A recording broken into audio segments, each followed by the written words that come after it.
when Cat showed up and played like that, I don't know if he realized it or not, people gained way more respect for him. What's up, everybody? Welcome back to the Draymond Green Show with my dog, the legend, Baron Davis himself. BD, what's up, my brother?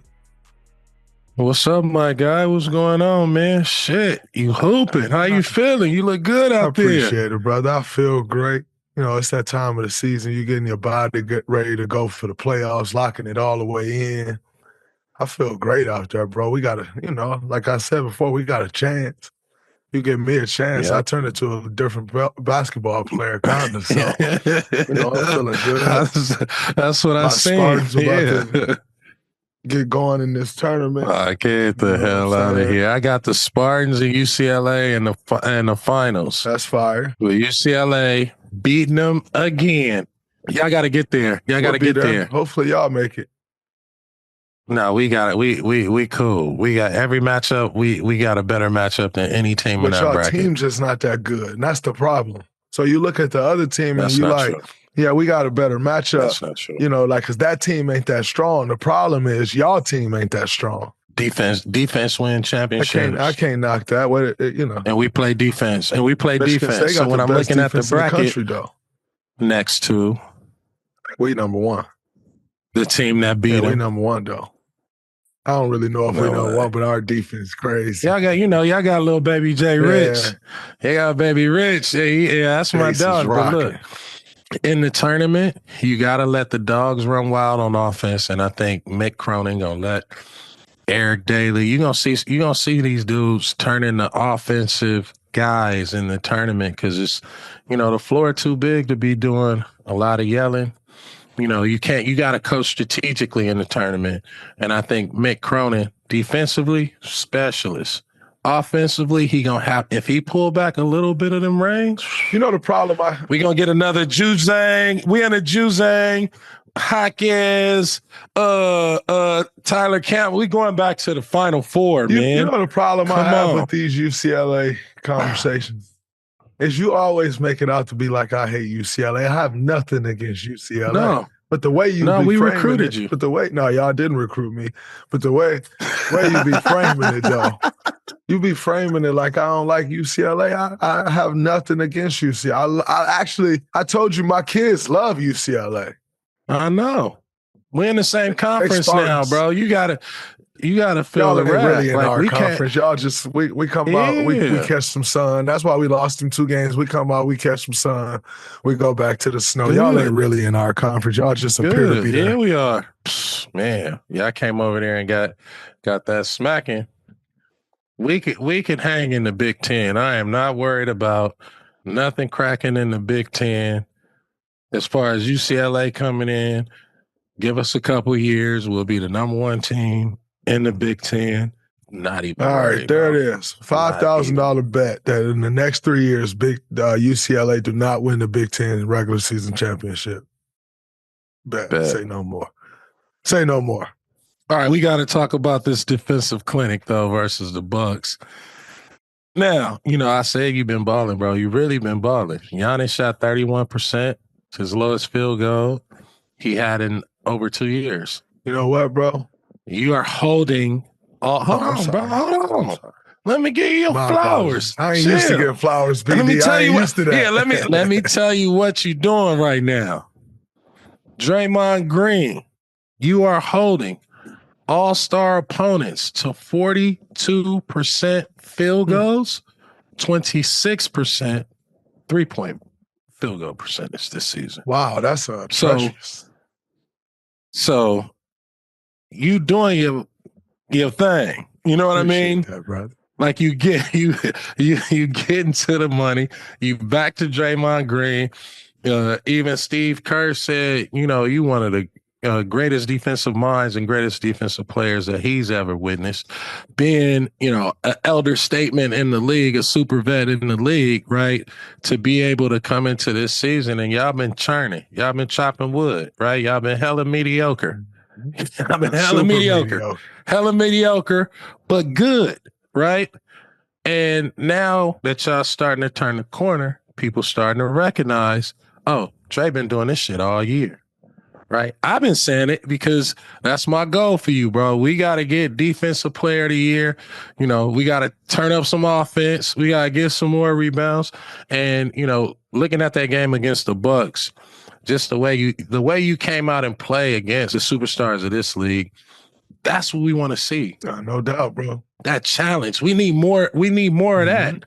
You know what? We need way more of that. That's what makes the league great. Are people stepping up for these challenges? What is this superstar going to do against this defensive dude? What are these two superstars going to do when they putting their best defensive player on and you run into the fade? You know, I think I gotta give you your kudos, man. That, bro. You know, coming down the stretch of the season, you got my vote for defensive player of the year. And everybody needs to pay attention to it. Go check the facts. That part. 42%, 26% from three, and you talking about all-stars. The guys. We ain't talking about somebody getting lucky. Like, you know, like a Dylan Brooks. Just kidding. I love Dylan Brooks. That's my dog. Hey, I told Dylan Brooks he can be he needs to channel a little bit what you doing. But like nobody is like the surprise guys are surprise guys. But when it's the superstars, I say a lot. Absolutely. I think, you know, for a guy like myself, when you had the opportunity to face some superstars, like that's what it's about, right? Like that's the one 82 games over the course of an 82-game season to think that every night you're going to be like, oh, I got this. That's my matchup. At this point in the career, it's not quite realistic as much as you try to push yourself to get as close to that as possible. But it's not really that realistic. But when you get the stars lined up, like you looking at that schedule and you're like, oh, I got him tonight. Oh, I got him tonight. I'm ready to go. And when I came in the league, BD, that's what you had to build yourself up on, right? Like playing against the Blake Griffins, the LaMarcus Aldridges, the Zebos, like when those matchups came around, you had to be ready to go or you were going to get embarrassed. And so, you know, I still kind of embody that. Like when you got the stars coming in town, you got to be ready to go. You got to, like that's when you really test who you are. You know what I'm saying? Like, yeah, you can be good defensively all season, and that's great. But when the stars roll into town, because this is a star league, make no mistake about it, when they roll into town, how do you fare then? Where's your mentality? Where's your mindset when the stars roll into town? Because guess what? Everybody's watching when the stars roll into town. And so for me personally, you know, I always look forward to that opportunity. And by the way, not all the time do you fare well. Like you don't when you playing against stars, they stars for a reason. You know what I'm saying? And so you don't always make out well, but the opportunity you take the challenge. To take on that challenge, the opportunity to make out well is what get me going. And so we coming in on a back-to-back. I got Giannis Antetokounmpo, you know, Greek freak. He running through everybody. Get downhill, ain't nothing you can do. What's your mindset coming into that game? And my mindset coming into that game was, I just want to make it tough on him. I just want to try to make him uncomfortable. Not that I'm going to come in and I'm going to stop him or I'm going to lock him up, because the reality is you don't really stop stars. You don't really lock stars up, right? They're going to shoot the ball as many times as they want, right? So they're usually going to get their numbers, but how hard can I make it on them? That's always my mindset. It's never like I'm about to lock this dude down. Not really a realistic feat, but I'm about to make it real hard on him tonight, and he gonna know it's hard. It's hard. Everything he do, it got to be hard. So that's always my mindset when I'm facing the stars. And, you know, against Giannis the other day, you know, I saw he shot 31%, which was his lowest field goal percentage in over 2 years. Felt great about that because, as you know, BD, coming in on a back-to-back, it's a little different beast. You know what I'm saying? They've been way different. Yeah, they've been sitting in the hotel watching us play last night. So you coming in on that back-to-back, legs feeling a little different. I will tell you something I did the other day. I saw KG maybe a couple months ago.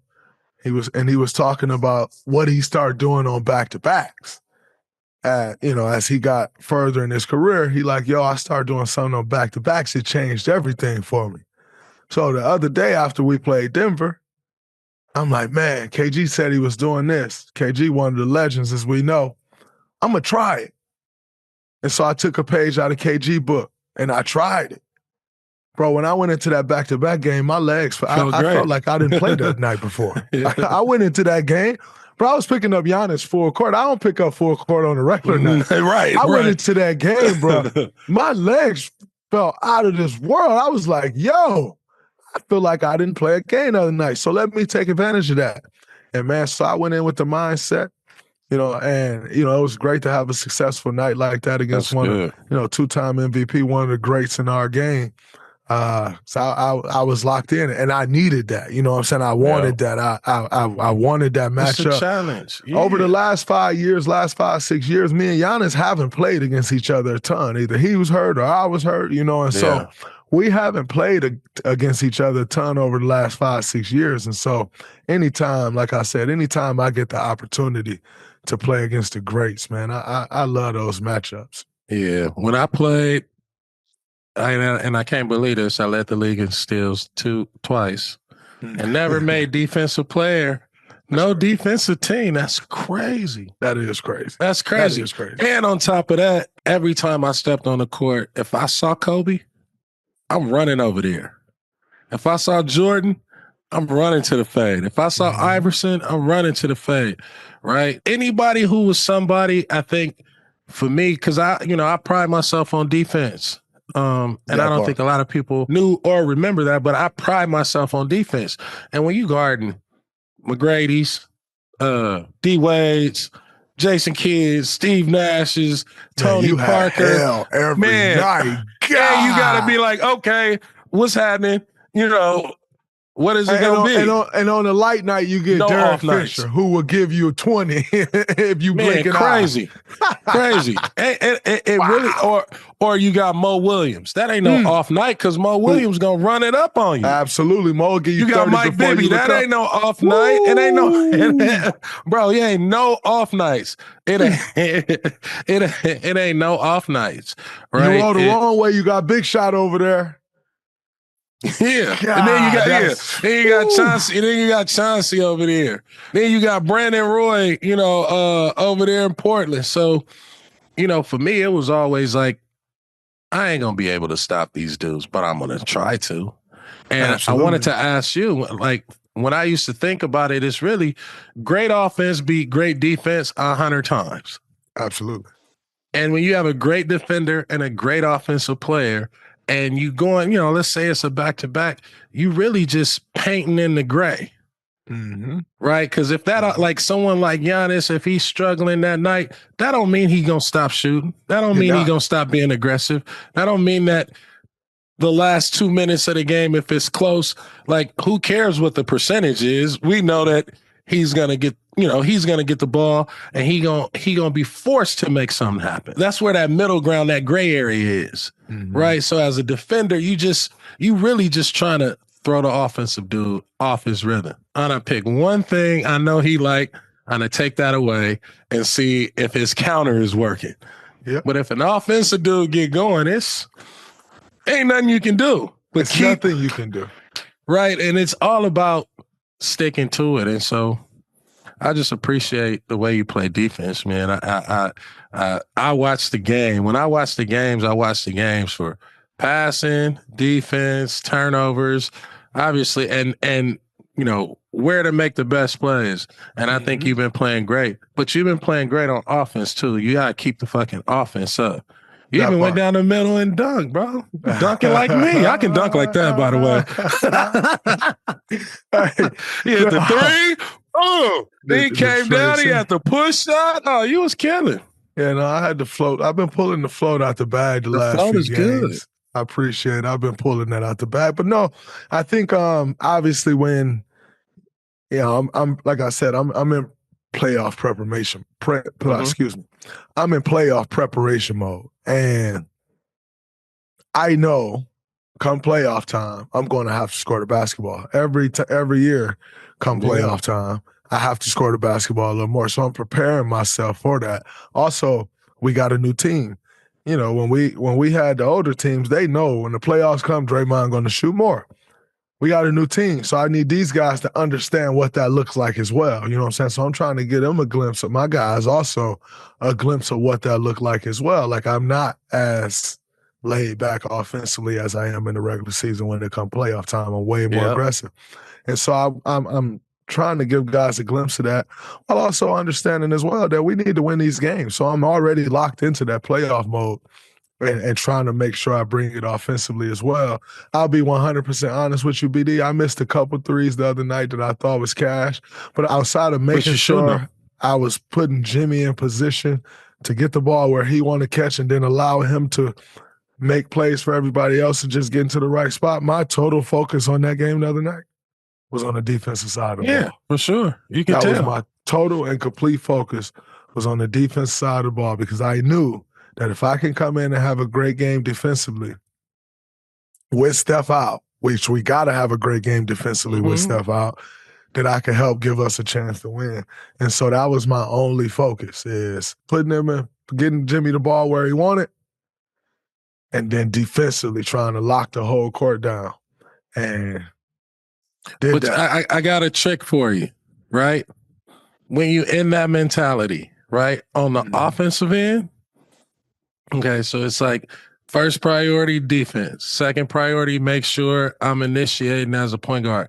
The third priority, your selfish priority, is you have to laugh on offense. Right? Laugh? Because now it's like, oh shit, I'm locking up. Oh, y'all gonna give me this? Oh, y'all gonna give me this?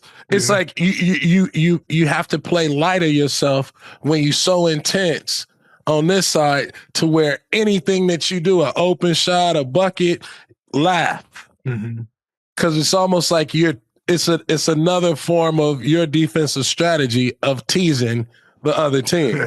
You feel like, especially for you, like, you know what I'm saying? So now you like laughing and shit every time you score, and it's really just getting you loose, keeping you in flow, right? So now you'll still be aggressive, right? Because you'll take the opportunities because it's just like, hey, all right, like I didn't come here to do this today, right? But I'll take everything you give me, right? And so just like I think adding that as that third element always for you. Oh, you leave me open? Great.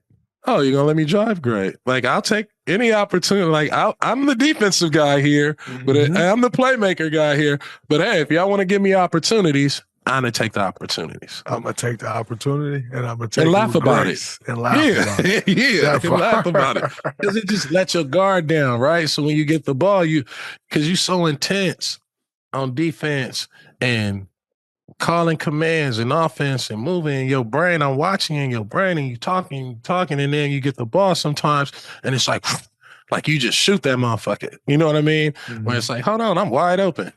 Okay. That part. Oh, it went in. Hey, guess what? Look at me now. I'm telling you, people are going to be pissed too, especially in the playoffs, right? I think that's that element. Just a little smirk, a little laugh, a little, whatever the music is, like that becomes your gift and your treat that the other team is giving you. No doubt. I appreciate that, brother. Make sure, by the way, obviously, trying to put this Defensive Player of the Year campaign together. I'm going to continue to do that over these next 13 games, which I feel like I've been doing all year. But in saying that, remember to subscribe to the Draymond Green Show with Baron Davis so you don't miss any episodes. And don't forget to follow us on all social media at Draymond Show. Dub Nation, what is up? We cracking right now. After Tuesday night game, like I said, Steve Kerr said to hold Giannis to 5 field goals shows why he's still one of the great defenders in the world. In the world, Craig. In the world, Craig. In the world. Locked down around the world, Craig. Just tell me your perspective.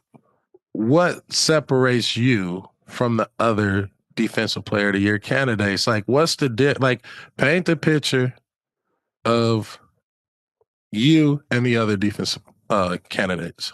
I think for me, just never being a liability in any situation. You know, and no matter what the situation is defensively, I'm fit for it. And I think, you know, if there's anything that separates me from the rest of the guys, which by the way, Evan Mobley, incredible defender, has incredible tools, incredible length, great shot blocker. Dyson Dames, incredible defender. What he's doing on the steal front, got to take your hat off to him. Tripp, my young fella, incredible defender. What he does protecting the rim, special. But I think for me personally, I protect the rim. I can guard the pick and roll. I can trap the pick and roll and still guard my man without help, which I think is a skill that I have in the NBA that I don't think anyone else possesses. I don't think there's anyone in the NBA that can trap Damian Lillard on the ball screen and get back to Giannis when Giannis catch the ball in the pocket with no help. I don't think there's anyone can do that. And so in turn, being able to guard two guys in one possession and not force someone to have to help me, I think that covers up a lot of mistakes. I think that saves a lot of energy for guys that don't need to make extra rotations. And so I think that's what separates me largely. And then also my basketball IQ. I think I see plays way before they happen. You know, I can spot something, I can sniff something out in a heartbeat. And I'm quick enough, I'm strong enough to react and address the issue. You know, if that's the guy I want to come downhill and deliver a blow, and when I say deliver a blow, I mean that shoulder, I can take the shoulder and still hold my ground. You know, if that's a guy, he's fast and he's trying to get downhill, I'm quick enough to get downhill with him and still get an attempt, you know, try to affect the shot at the rim. And so I think that's what separates me from guys is just being able to obviously guard positions 1 through 5 nightly, no matter who that 1 is or who that 5 is. But like I said, just my IQ and reading the plays, I take a great deal of pride in fucking up your favorite team's offense. You know, as much as I enjoy locking one guy down, I take more pride in locking your entire offense down and making your offense, your coach have to figure something else out, making your offense have to make adjustments. I take more pride in that. And so for me, there's a lot of pride in how you guarding your matchup, how you guarding the ball. Well, but I almost enjoy more messing up your offense from the weak side.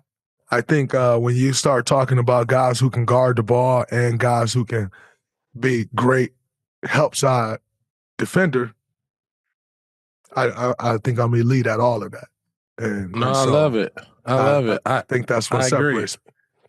I agree. I would say when you're looking at the candidates, a lot of the candidates are help side defenders, weak side shot blockers, plug in the hole, great defenders, get a lot of blocks or get a lot of steals, but it's not on ball.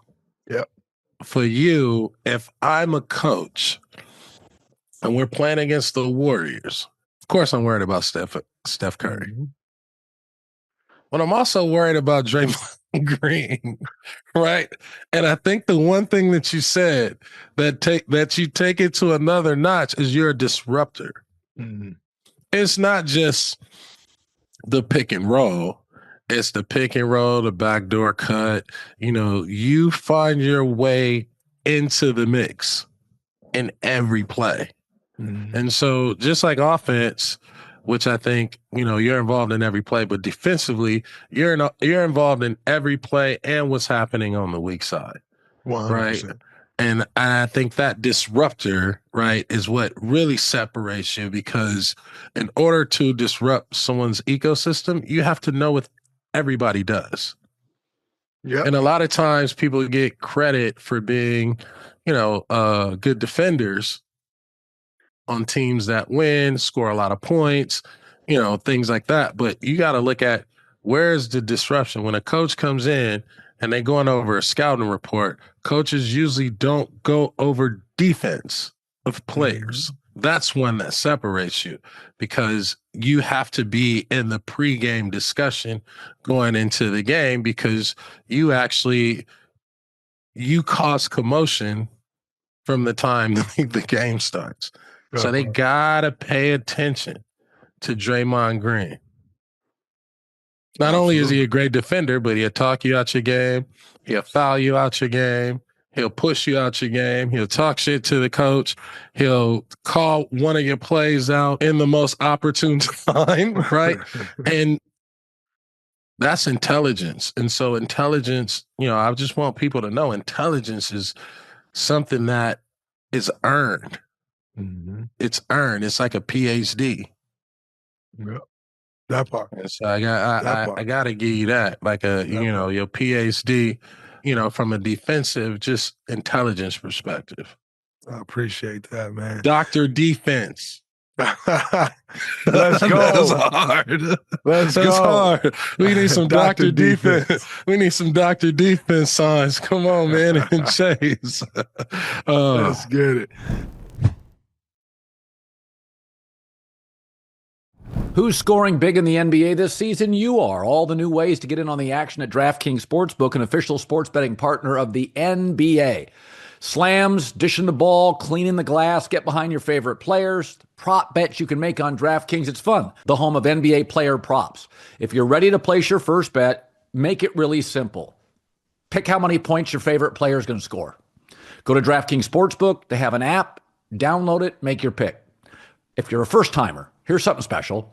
New DraftKings customers, all you have to do is bet $5 to get $150 in bonus bets instantly. So take it to the rack with DraftKings Sportsbook. Every point counts. Download their app. Takes 90 seconds. Use the code COLIN, COLIN, to get 150 bones in bonus bets. Betting just $5. Only on DraftKings. The crown is yours. Speaking of Defensive Player of the Year, I think somebody said to me the other night, which is always a constant reminder. They asked me a question: is it crazy that Tim Duncan never won a Defensive Player of the Year? Which I couldn't believe. I can't believe that either. Let me take that back. I can believe it because I knew it, but I still can't believe the fact that Timmy D never won a Defensive Player of the Year award. It's crazy. It makes no sense to me, but they were kind of asking me why. And what I wanted to ask you is, a la Tim Duncan, are there any other players in the league that you're surprised has never won a Defensive Player of the Year award? Kenyon Martin. Kmart was a hell of a defender. Kenyon Martin. I saw Kenyon Martin was a lot like you, bro. Yeah, he was a lot like, and then he switch on to Kobe. Man, he switched on to me, and if he foul you, you getting fouled. It's a hard foul. And so you got to think about, when somebody like that's going to foul you hard, guard you hard, and will push you in the stands and ready for the scrap. So there's a certain okay, I got to become a little bit softer. That part. In my approach with a Kenyon Martin. I say Kobe too. Kobe definitely should have won a because Defensive Player of the Year. He picks up every challenge, every superstar. If it's two superstars, right? He stepped up to the challenge. And I think a lot of times, when people looking at defenders, they looking at, oh, he scored this, or Kobe and T-Mac matched up, and they looking at the offense, and it's like Kobe may have 30, T-Mac may have 40, but you gotta look at the game to see how he stepped up to the challenge. Absolutely. A defender don't care about getting crossed up or dunked on or the game-winning shot, because I'm gonna win more of those than I lose, but they gonna play those highlights forever, Mm-hmm. And then I would probably say, before you say another one, I'm gonna just give you a hidden gem. Makes complete sense of why Kenyon Martin is the way he is. That brother was born in Saginaw, Michigan. Okay. You know what I'm saying? So he got that. Kmart from the Sag? Kmart was born in Saginaw, Michigan. Okay, Kmart. Got that Saginaw water, that Saginaw blood. And we just cut a different way. So shout out to Kmart. Shout out to Kmart. Yeah, I want to talk about this, but Jimmy talked about how you get mad when you get help on defense. Listen, if you go watch that third quarter, I kept looking at the bench going crazy because they kept getting threes and this guy's over helping. And I'm looking at the bench like, yo, stop over helping. And so I'm literally starting to lose my mind now. I'm like, yo, this is frustrating the shit out of me. And Steve, as timely as Steve Kerr always is, I'm ready to lose my mind because I'm like, man, I'm having a great defensive game right now. And y'all keep over helping. And I literally said to my guys, I said, yo, y'all keep over helping, but he hasn't scored on me. So I don't understand why all of a sudden now is everyone over helping as if like he hasn't scored. Like at least let's make him score on me first. Yeah. And so I start getting mad. And as timely as Steve Kerr is, he's like, Dray, relax. Keep your head. We'll fix it in the fourth quarter, I promise. And I was ready to lose my mind. Like, yo. Fix it now. Like, now he's like, Giannis starting to pile up assists. It's going to make it look like he's having a better game than he's really having. Like, stop over helping. And he's like, Dray, I promise we're going to fix it in the fourth quarter. Just relax, I promise. I'm like, all right.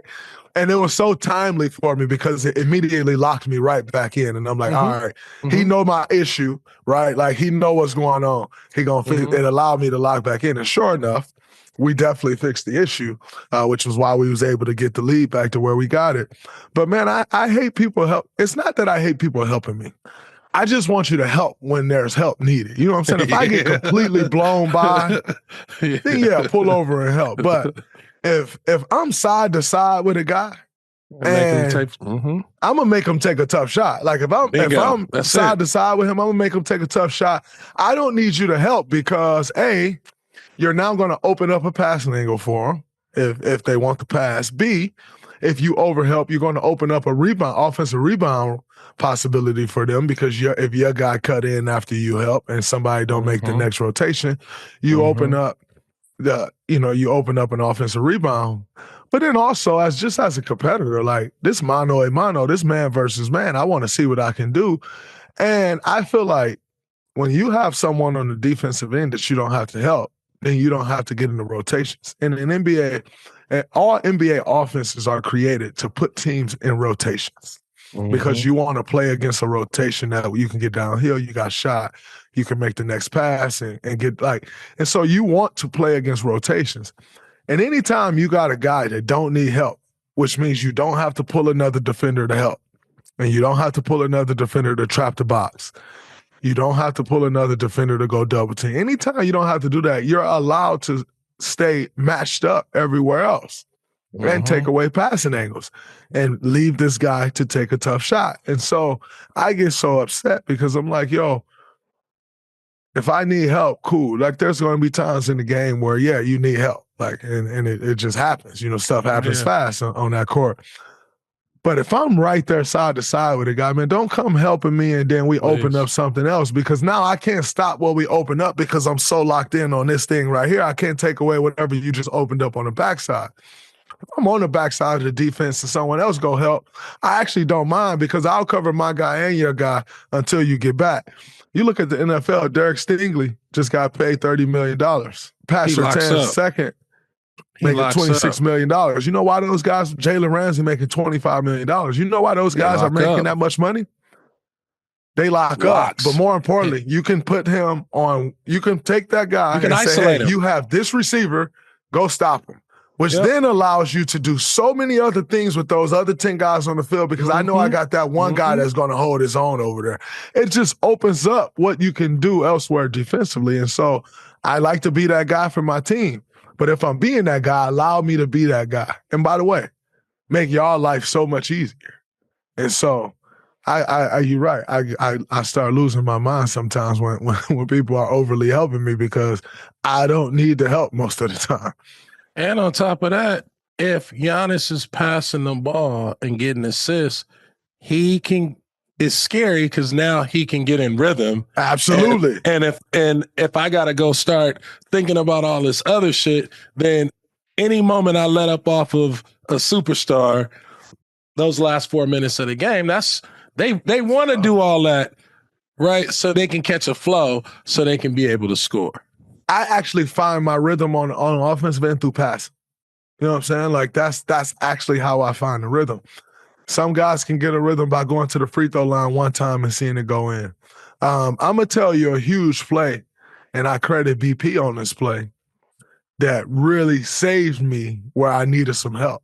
I went to help on Dame's drive, and Dame stopped.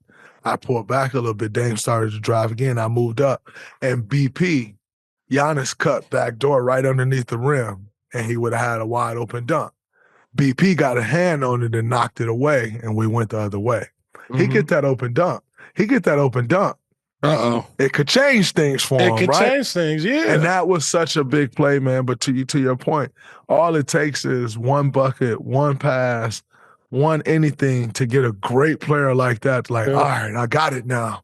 And they get going, and then you're stuck trying to put out the fire. So don't overhelp. Just don't overhelp. Yes, help if you need to help, but don't overhelp. I'm good. Yeah. Help to be helpful. Don't help and be not helpful. Absolutely. That's what I say. Vice TV's hit show Dark Side of the Ring is back. Professional wrestling is the only sport whose stars live in two worlds, balancing their in-ring characters with real life. Dark Side of the Ring examines the complex intersections of fantasy and reality while uncovering wrestling's dark, untold history. This season will be another shocking view into professional wrestling's unseen world. From the first-hand account of Mick Foley's career-defining Hell in a Cell, icons Big Van Vader and Billy Graham to Billy Jack Hayes, awaiting trial for second-degree murder charges. Season 6 will be a continuation of the explosive, untold stories in the world of wrestling. Dark Side of the Ring premieres March 25th at 10 p.m. Eastern, with new episodes every Tuesday, only on Vice TV. Go to vicetv.com to find your cable channel. The game versus the Knicks, my Knicks take, that was a battle. I think it was both a mental and a physical battle for you and Karl-Anthony Towns. He played phenomenal. For the Knicks, right, because I love the Knicks. I think Karl-Anthony Towns, if he plays physical, like he played against you, right, there's a better ceiling for the Knicks. I wanted to get your thoughts on, one, his game, that game, because he was going at you too. I like that. Yes, I like that. He was going at you. Yeah, man, he was I absolutely loved that he came out with that mentality, because as we spoke about the whole situation of what I said on the podcast, which him with him ducking Jimmy. We apologize anytime somebody lose somebody. But absolutely. What was said. We apologize. We move forward. Obviously, he heard about it. He had a chip on his shoulder, and I like that. And I love that. There are things that go on throughout the course of an NBA season that should give you a chip on your shoulder. What I hate is when guys act like it didn't happen. And I've actually played against Karl before, where some things were said or here, this, that, and the other, and he did not come out and act like he knew what was going on. And I hate that. Mm-hmm. I love the way he came out. First play, they give him the ball. He get me on a pump fake. Guess why he get me on that pump fake? Because I'm thinking the same thing he thinking. It's me and you right now. What's up? Right? He shoot the pump fake. I want the so bad. I go for the pump fake.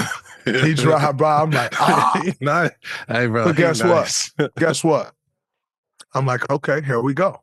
Right? Like, it's time. Y'all was going at it, dude. Dunk. Let's go at it, right? And so I love that.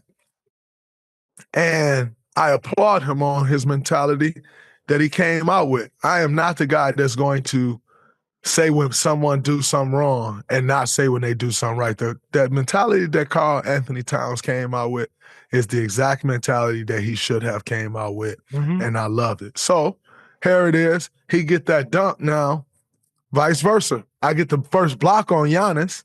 Karl get the dunk. You feeling a little different. So now he feeling good about himself, right?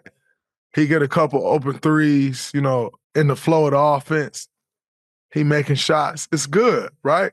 So I need to put this fire out. So now at that point as a defender, I have to do whatever I need to do to put this fire out. So now you playing the game. Oh, man, he got 2 fouls. Oh, if I get him his third foul, he got to go to the bench. So I'm running up to set a screen. He made contact. All right, let me embrace this contact. Yeah. Let me embrace this contact. Hey, man, all right, he got 3 fouls. The chatter, and what I loved about it was the chatter, right? Like, I don't know what y'all was saying to each other or what was being said on the court. I don't even care. I'll tell you I like to make up my own said. words. I don't even want you to tell me. I just made up my own. But I can feel it. No, I'm gonna tell you what he said, BD, because I think this was a big moment for Towns, in my opinion. And I'm gonna go more into why I think it was a big moment, but I'm gonna tell you what he said. He said, I called him soft. I said, he is soft. He's soft. Yeah. He's soft. Yeah. He said, man, you a hoe. I said, oh. Right? He said, you a hoe. I said, oh. He said, ho, ho, ho. Ho. I said, get him out of here. Go sit him down. Go sit him on the bench. Hey, Tibbs, get him out of here. He said, you a hoe. He gave you the Christmas ho, ho. Hey, so listen, right? So I'm loving that. But you going to sit on the bench. It's cool. Hey, but check this out. And you asked a specific question. You said, do I think he's better and they're better off if he plays with that type of physicality? And the answer is yes. And if Karl-Anthony Towns was my teammate, that's what I'm looking to get out of him every single night. So I'm finding something every single day like, yo, I need you on this type of time, and here's why. And I need to get that from him because there's guys like Karl-Anthony Towns that are as talented, that's that talented, that sometimes you need to put the battery pack. They need somebody to put the battery pack in their back. And Karl-Anthony Towns, in my opinion, I think is one of those guys because he got the size. He has, he's strong as hell, right? Yeah. So, and he obviously has the skill. And the skill. Yeah. So if you play with that level of physicality, if I can get you play with that level of physicality more often than not, we're going to win way more games than we lose. And I'm going to get you to be a better player than you even knew or thought that you were. And so he 100% would be better off, and they 100% would be better off if he always played that physical. And by the way, if he played that physical all the time, he'd be much more respected around the NBA than he is. He's respected as a talented player. But you saw Matt Barnes say the other day, Matt said Cat's problem is he a cat.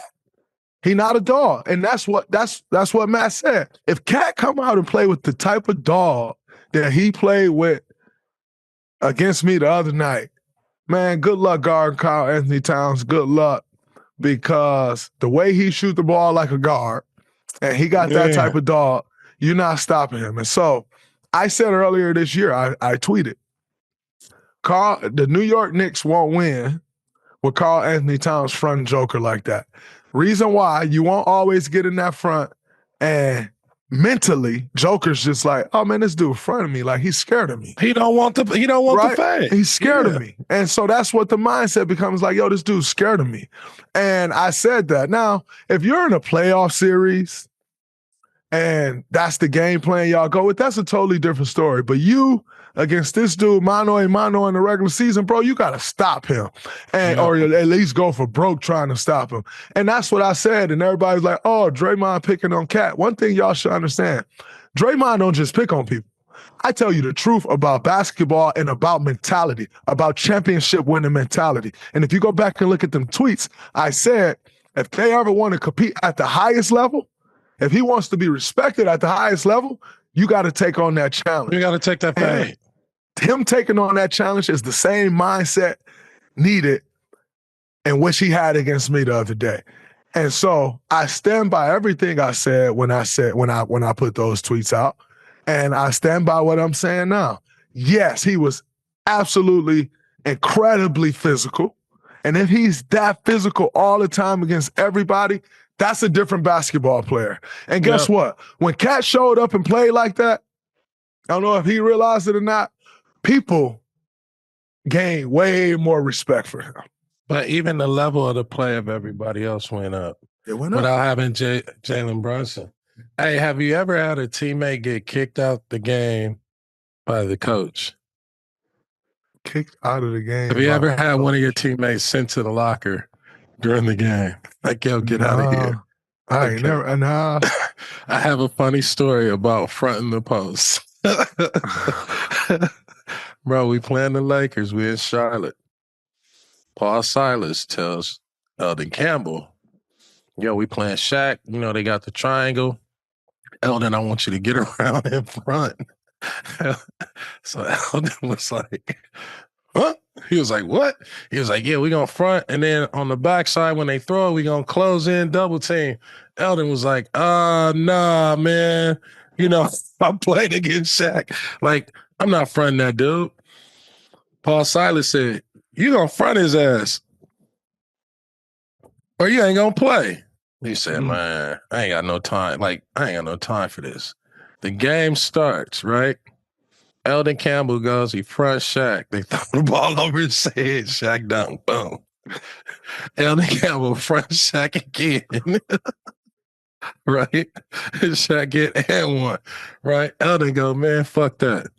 I ain't fronting this dude no more. I ain't fronting no more. Or I ain't fronting no more.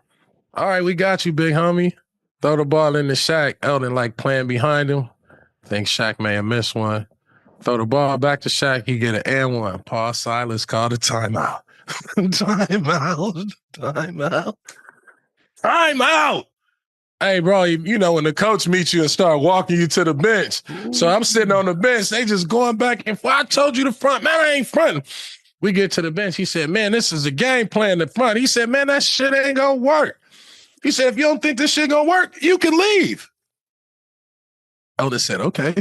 And he got him off the bench, bro. And walked to the locker room. Paul Silas told him, look, fuck it. Get out of here. You can go home. I was like, wait, hold on, dude. Like, we need this fool in Shaq. Bro, we get there at halftime, right? He put his suit on. He like in the locker. The team over there, please, come on, big homie, we need you. Come on, man, put your jersey back on. We need you. Come on, man. He was in full suit, had his bag. He was on his way out. Did he start back playing? He came back to the game. You know, Paul Silas kicked Eric Snow out the game too when he was on the team with LeBron. Hey, dude, Paul Silas was funny. He'd be like, you don't want to play? You can get the fuck up out of here. No, now. Bye. Man, that's hilarious. That's hilarious. I'm not don't front. If you're a big dude, don't be out there fronting, man. Yeah, it's Take tough, the fade. It's tough. Shout out to Cat, though. Cat 7 feet. Cat, if I'm being honest, I could get away with front better. I'm 6'6". Yeah. Than you. And yeah, you got. I'm sorry. Maybe Cat in the playoff series. Cat is one step away, though. He one step away. If he played like he played against you, and then I would say everybody. If he destroyed most guys, by the way. Yeah. Like, anyway. But if he played like that against everybody, that mentality. Right, because it was a different mentality, you know, because he got the cockiness, the chip on his shoulder, the entertainment. But for that game, for some reason, he was mad and locked in. So them 3 fouls, I wasn't mad at him for that because he wasn't gonna get punked that night. He wanted to play, be on the court every moment because he was embracing that. He gotta start like that.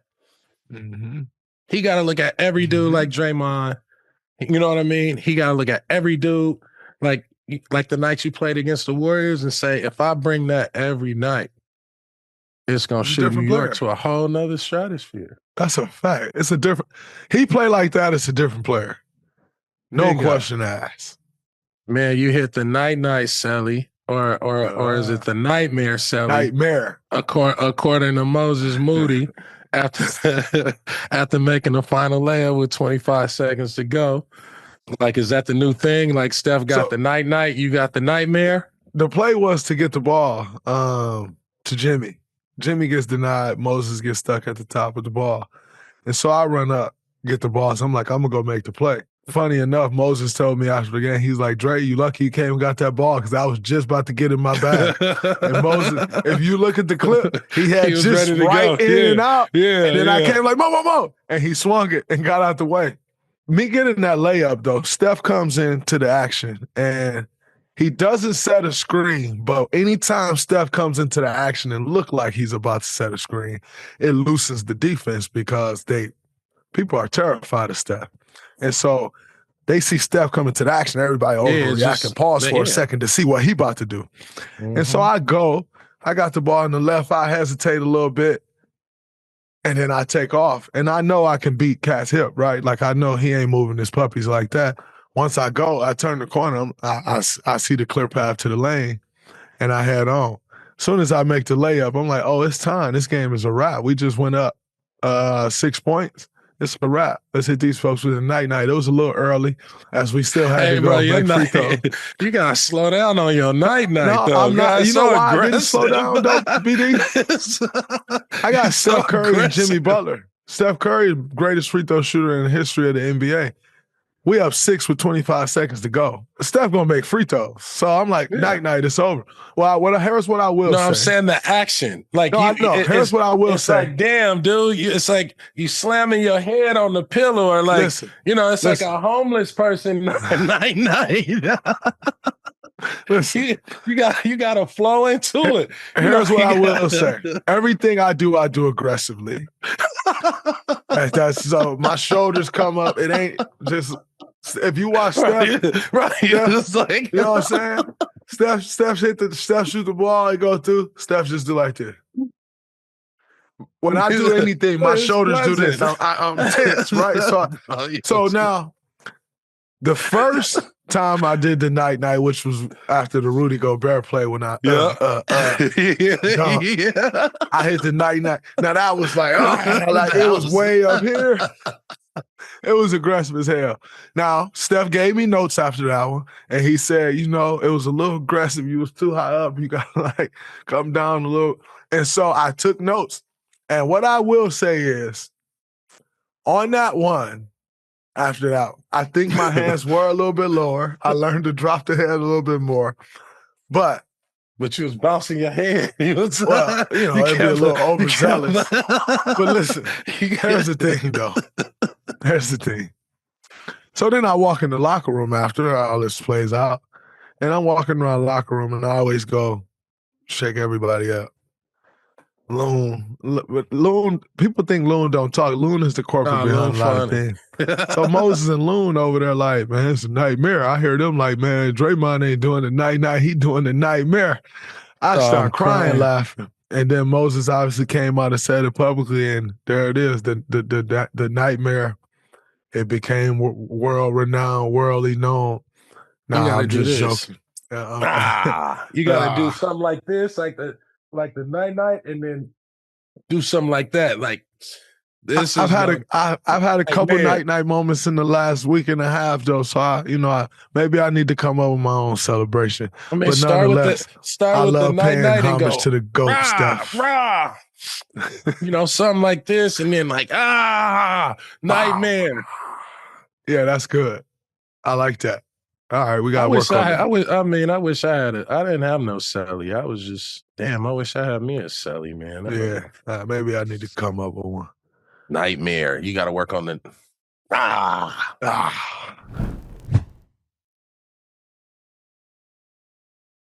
Get ready for more must-watch TV from Vice Sports. Introducing The Grudge, a new series that will relive and unpack many of sports' most intense personal and team rivalries, exploring the egos, history, and high-stakes drama that turn ordinary interaction into unforgettable battles. Delivering something for everyone, each controversy-laced episode of The Grudge digs into the grievances between teams and the top sports personalities in football, basketball, MMA, baseball, hockey, golf, and more. Narrator Will Compton, former NFL linebacker and co-host of The Bussin' with the Boys, will be joined by a cast of personalities, including retired NFL wide receiver Steve Smith Sr., four-time Stanley Cup champion Darren McCarty, former MLB player and manager Bobby Valentine, and renowned NBA journalist Howard Beck, and others who tell the stories of these animosities. You'll also see nostalgic archival footage from witnesses, fans, players, and coaches closely connected to that week's story. The Grudge premieres Wednesday, March 26 at 10 p.m. Eastern Time, with the new episodes every Wednesday, only on Vice TV. Go to vicetv.com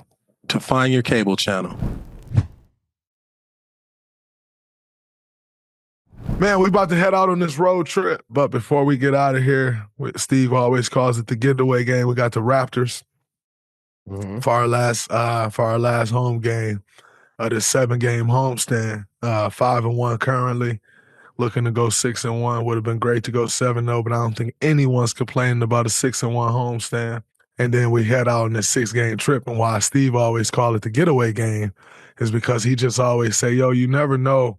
That first game on the road, especially when you're going east, you just never know how the body's going to react, how the minds are going to react. So the getaway game becomes even that much more important because you just want to get out on the right note. You know what I'm saying? And so getaway game is extremely important for us. Like I said, closing this homestand out. But then also, obviously, we all know where the standings are. Minnesota's right on our heels. Clippers are right on our heels. We're not too far back from on some other guys here, on other teams' heels. And so every game matters, and you got to take care of the ones that you're supposed to win. This Raptors game is one that we should take care of. We're at home. We've been playing well. Steph's coming back off a night off. Let's go. You know, we should be able to take advantage of this. And so it's a very important game for us, one that we got to take advantage of. And then our first game on the road comes against the Hawks. Dyson Daniels currently has 194 steals on the season, more than any player in the last 15 years. And in case y'all forgot how good my dog was defensively, that y'all never put on the all-defensive team, BD had a career-high 191 steals and led the league twice in steals. So I wanted to ask you, what is it about Dyson Daniels that has impressed you? And then also, if there's an art to getting steals, in your opinion. There is an art. When you watch the great John Stockton, who still holds the record for assists and steals, watching people like him being sneaky, right? You learn how to be sneaky. Allen Iverson, play every passing lane. Like, soon as you're not thinking about it, you got the Allen Iversons, the Dwayne Wades, people like that play the passing lane. But that John Stockton sneakiness is really because it's just a high intelligence of knowing, like, where to pass. Like, you just anticipating passes. My career high, the year I did 191, I picked people up three-quarter court.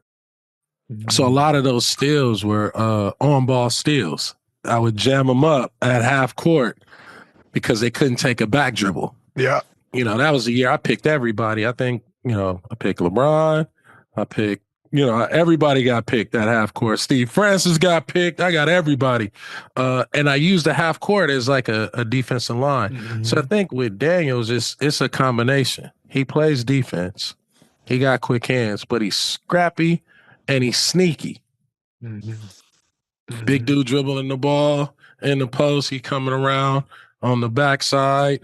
You anticipating flashes and cuts down the middle. Somebody like him, when you told don't help off the corner, you figured out a way that you can help off the corner and still try and make the play. And so that's what I like about him. The art of steals is just, you got to be sneaky, and you also just have to be in the mix. Like, what are the tendencies of everybody on this team, right? And then where can you anticipate? For me, it was more like that and taking the challenge, but slapping the ball out of the big dude hand when they underneath the basket, right? Not being afraid to, like, get a lot of chop fouls, I call them, right? I got a lot of chop fouls, but I didn't really care because I'm going to foul you, and I'm going to, basically make your wrist hurt. That part. That part. So I'll foul you. I'm gonna foul you hard. I'm probably gonna chop you in the wrist, right? I'm probably gonna hack you and slap you across the chest, reaching, and then I may push you when you get by me. And I learned that from Jason Kidd. I almost picked Jason Kidd. I had him on. He had me on the sideline. Man, I had him. Boom, pluck. I was on the way. Man, Jason Kidd pushed me into the scores table. I was like, yo, what's up? Like, no, man, I ain't trying to get no turnover. You ain't picking me. So, I think that's the art, is being sneaky. I would ask you too, because as a defender, you look at somebody like, 194 steals this season. Like, that's huge. That's a lot. That's huge. That's huge. I think I'd actually give Dyson Daniels credit. He's a good defender. A lot of guys that get steals ain't good defenders. A lot of guys that get steals, they just sell out on the play and leave your defense. If they don't get the steal, they leave your defense in rotations like we were talking about earlier. They leave your defense at a disadvantage because now they're out of position and someone got to cover for that. I think steals in some cases has been a misconception around this league of that if you get steals, you're a good defender. That's not the case. I don't think that about Dyson Daniels. I do think Dyson Daniels is a good defender, just like yourself. And there is an art to it. A, you have to be willing to take the risk. So you have to be a risk taker in order to get steals. B, you have to, in the case of where there's a good defender and steals, there lies an IQ. Because you have to read these situations to not put yourself in bad positions, not put your team in bad positions, but to still get that steal. And by the way, I want to get that steal, but if I don't get the steal, the good defenders, I'm still in position to guard this play. And so I think that's a big thing as well. It's like, how are you leaving your team positioned when you're going after these steals? And, I have a guy on my team who has a great art of stealing the basketball, Jimmy Butler. He's great at getting steals and anticipating things. And then obviously I like to come up with a few steals here and there myself. I'm a one-time steals leader in this NBA myself. Come on, let's go, baby. You know what I'm saying? I think it's an art. It's an art for sure. One I like to get is when I am strong side corner and that guy drive, poke it away. That's an easy one. You're going to help off the strong side corner. And guys ain't really willing to take that stab and get them every now and then. So I think that would be my favorite one to get for sure. Yeah, and on top of that, like, to your point, like, just because you get steals don't mean you're a great defender. I mean, you got great instincts, great timing. I always try to pride myself as I wanted to be top 3 in the league of guards and block shots too. Defense, steals is also block shot. Like, block shots, you may not block. You may not get credit for the block, but you get credit for the deflection. Yeah. I've been watching Dyson Daniels since G League and, since he was young, and he just has a knack for disruption. Yeah, knack for disruption. He does. He was a good defender when he was in New Orleans too. New Orleans, he just needed to pick it up more offensively. He was young. And now he's done that. So it's good for him. It's good to see his growth. Yeah. The highlight of the road trip is Jimmy Butler returning to Miami for the first time since the trade. Miami hasn't been playing well. What are they, on the 8-game losing streak? 9-game losing streak. They just lost last night. What do you think the atmosphere will be like for that game? 2, should I fly out to Miami and come to that game? And has Jimmy mentioned anything about it? I'm coming to the game anyway. Jimmy has not said a word about it. He locked in. The Miami game hasn't said a single word. It's funny. I was talking to Trav the other day. We were talking about this game, and he was like, man, you think it's because there's 2 different types of people that deal with situations like this. There's the person that doesn't say anything, and it means a lot to them, but they just don't say anything. And then there's the person that's like, nah, this, like, I'm going in there like this. Yeah. And the reality is we all know Jimmy's mentality. He going to be on 10. What I'm excited to see is he going to be the guy that lets everybody else know, and meaning Surround him, he on 10? Yeah, well, or is he just going to walk in there on 10 and everybody fall in line? Nonetheless, I think the atmosphere is going to be a great atmosphere because Wiggs is going to come and Wiggs is going to want to play great. Kyle Anderson going to get minutes and he's going to want to play great. Yeah. And then obviously Jimmy raises all tides at all times and raises atmospheres at all times. And I think there's going to be some plays that Jimmy going to make it known in that game, and I'm looking forward to that smoke. So I think it's going to be a great atmosphere. I think it's going to be a fun game. I'm looking forward to it. Obviously, Miami's always fun in itself, but we're going down there locked in. So I'm looking forward to it. I think it'll be great. That just hit me. You thrive in being hated, right? At the beginning of the year, you were playing basketball and nobody hated you. Like, no teams hated you. They was just like, yo, we can beat them. And y'all didn't have, like, and y'all were just playing basketball. Yep. Right? So when you look at, let's say, the first half of the year, you say, oh, look at Draymond shenanigans. Now, look at Draymond shenanigans. When he hated. You know what I'm saying? And so now y'all got a fire. And so going into Miami and the Warriors being hated, y'all used to that. 100%. That's how, like, y'all need that energy more so to drive. Like, Steph needs to be hated and not loved all the time, right? Because the love is sometimes too much. But, you know, like, you used to that because it's Dubs fans all over the world. Absolutely. Right? And there's Steph Curry fans all around the world, 3-point shooting fans all around the world. But there's a sense of emptiness and stillness and quieting the gym down, or a noisy gym, that you guys just thrive in because you know it's war, it's battle. And so this first game, y'all going somewhere, y'all going to be hated. No, 100%. And so I think this road trip is going to be a great eye-opening experience because now you get to feel like the old Warriors where people hated, whether you was 70 wins, hated, everywhere you went in, you had to, like, you felt you had to earn, prove yourself, but you knew that, okay, they hate us, we hate them.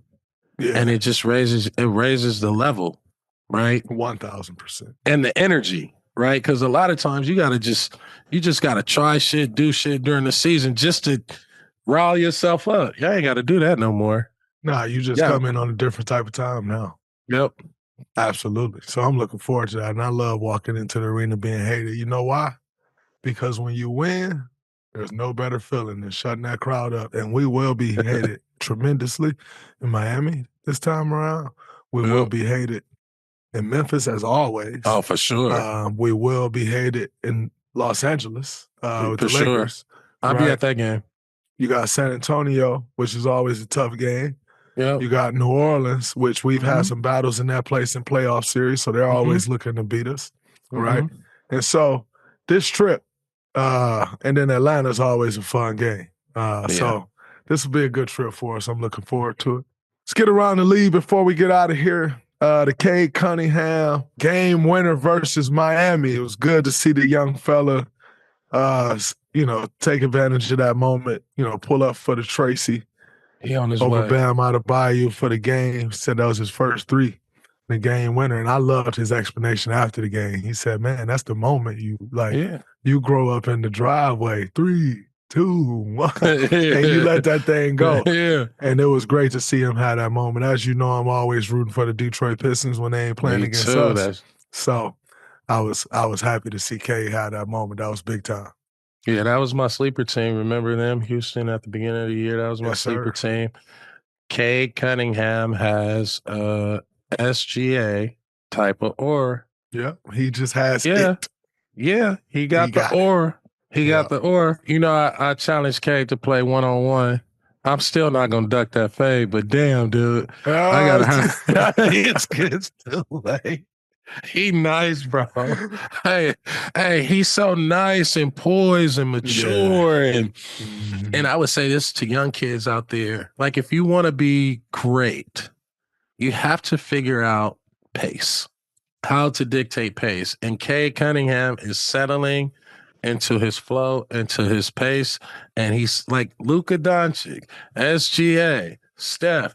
Everybody has their own kind of pace. And they look like they moving slow, right? But it's because you can never get them too fast, too slow. It's always in their comfort zone. And that's where Cade Cunningham is right now, man. Can you speed him up? He in a comfort zone. And, 6'7", he can shoot the three, get, big body, get to the bucket. I like his maturity. I like he looked like he feel like he belonged in the position that he's in. He felt like and he that's should big be time. Bigger than that, right? Yep. He looked like he prepping for the next level. Yeah. I'm going to say it here first, Cade Cunningham will bring a championship back to Detroit. I think he will. I think I see it happening. He got the mentality. He got the talent. He got the demeanor. He got the size, which a lot of people underrate. He got the size to put a team on his shoulders and actually carry it. Cade Cunningham will bring championship basketball, championship rings, at least a ring, back to the Detroit Pistons. Obviously, I understand how important franchise and organizations is to that ownership, right? And them bringing in Trajan Langdon, I think, is a big deal. I think Trajan is ready to take that next step and ready to take that next step with the team. So I don't know when it's going to be, because I think they still got some fine-tuning of the roster and different stuff that need to happen over the course of time. But Cade Cunningham will bring a championship back to Detroit. I can't deny that. With his game and, with what they building over there, they got the talent. And so look out them for the next, the next 5 years. We gotta keep a close eye on what's about to start happening in Detroit. 1,000,000%. Shout out to the city. Motor City 313. Shout out to my Detroit people. Our last game of the trip is the Los Angeles Lakers, which is crazy, by the way. Let's just speak of it. Yes, it's the Lakers, tough game, all that. But then you come home from a 2-week trip on the back-to-back versus Denver. Let's just talk about the NBA schedule makers for a reason. That's trash. Moving on. Shout out to the NBA. Our last game versus the Los Angeles Lakers on this upcoming trip. Don't know if Brown will be back by then, assuming he will. But since Luka's debut, he's led the team in points, rebounds, assists, steals, three-point percentage, and plus-minus. Recently, the focus has shifted to Austin Reaves, with many calling him the best third option in the league. What do you think, BD? And just as of note, James Worthy, Big Game James, the legend himself, said, I'm telling you people, Google Pistol Pete. Pete Maravich, for those of you that don't know who that is, he said, that's him. Thoughts, BD? Love Austin Reaves. Love Austin Reaves. Best third option in the league. Man, I cannot argue against that. Man, he got ism. You hear me? He got confidence. He take big shots. He make tough shots. He can get to the bucket. You can't, hezzy, pull up, layups, fearless, chip on his shoulder, and not afraid to take big shots. Yeah. Right? Actually wants the moment. Wants the moment. He wants the moment. He's looking for you to leave him open, right? Yeah. And the confidence that the Lakers and JJ Redick showing in him and turning him into a point guard. Right? You look at that dynamic with, him and Luka, that backcourt, right? And then you with Luka and LeBron every day, and you a young pup, man, and you got that mentality already. He's just gonna he ain't even touched his ceiling right now. He's starting to learn how to pass, starting to make more plays. Defensively, he's he's leveling up. I can see Austin Reaves as an all-star. I can see. I like him a lot better than I like a lot of people, man. Here's what'll have to happen for Austin Reaves to be an all-star, and he should understand this. Their team has to be top 2 or 3 in the West because LeBron and Luka's going to make it, right? So you're getting 2 off your team, no question. So if your team's top 2, top 3 in the West around that time, then you could possibly get 3 in. That'll have to be his path to becoming an all-star. But nonetheless, I think when I look at Austin Reaves and they say best third option in the league, I haven't really sat down and looked at third options to be like, yo, he's the best. And here's another thing. All the third options ain't just based off scoring, because third options, as a third option, you have to do other things sometimes because the scoring the ball may not come your way as the third option if Luka and Bron got it going. So I think when you're speaking of third options, it can't be just based off scoring. You know what I'm saying? It has to be based off overall impact. And so I'm not going to sit here and debate and say he's not the best third option. I just haven't done the exercise to figure out if he is or isn't, if that's my opinion. But he definitely at the top, no questions asked. And I think one of the things that I like most about Austin Reaves, I saw this clip of him, and it's actually his demeanor on the court, where I saw this clip. He was on some podcast, and he said, everybody like, oh, I got the white boy. He said, it's going to be hell you come this way. And that's actually his demeanor on the court. It's like, you think, oh, I got an off, it's going to be hell. And so I love the demeanor that he carries, how he embodies, just that having that mentality on the floor. So shout out to Austin Reaves. I think he playing great basketball. But in other news, before we get out of here, I saw the ESPN article about how you find your voice as rapper bar oatmeal. And you know how I like to end the show with a list. You tell me, who are your top 5 NBA players who's turned rappers right now? Okay. We're going to take Bart Oatmeal out the picture because ain't no comparison. We don't compare. Bart Oatmeal only collaborates and we make fire. All right, top 5. We're going to go in no order.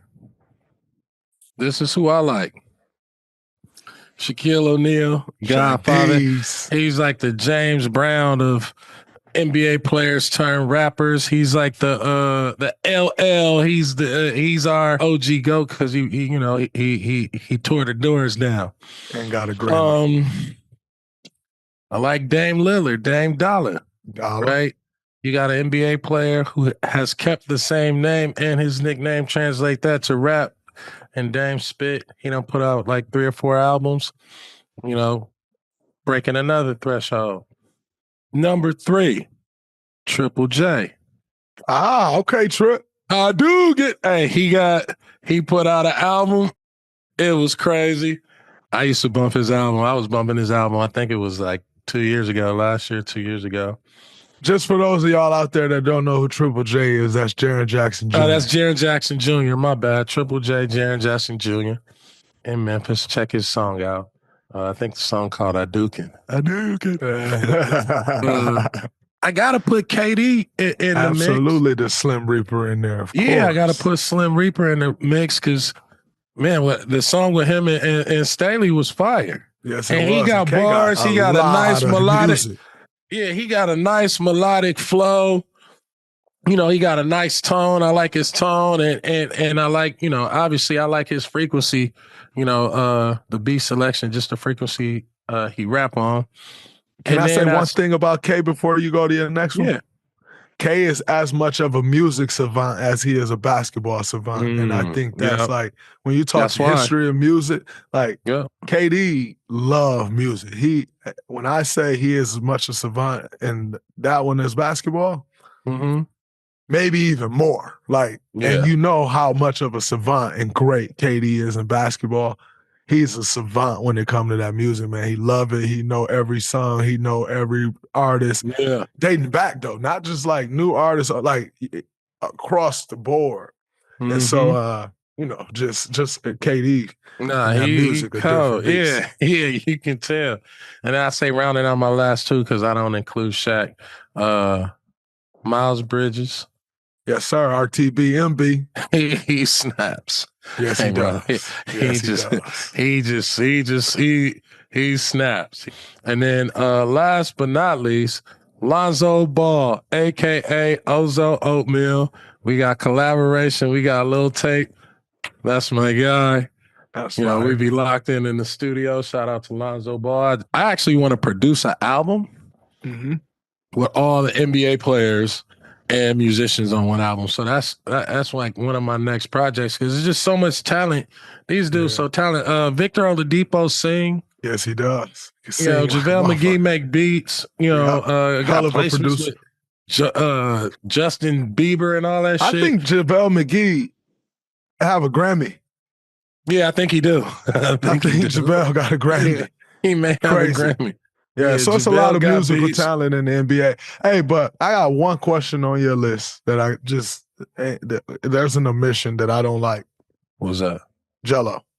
And for Jello, sure. Jello is the guy. I say Jello. Yeah, you said NBA. You said NBA. No, if Mac McClung can be an NBA dunk champion, well, then Jello you put Jello for sure. An NBA rapper. Yes, and absolutely. I'm gonna tell y'all this though. I'm gonna tell y'all this more than anybody, except maybe Shaq. Jello is living the dream. Yes. Here's why. We all want to be rappers. We all want to be musicians. All rappers want to be basketball players. Yep, he did it.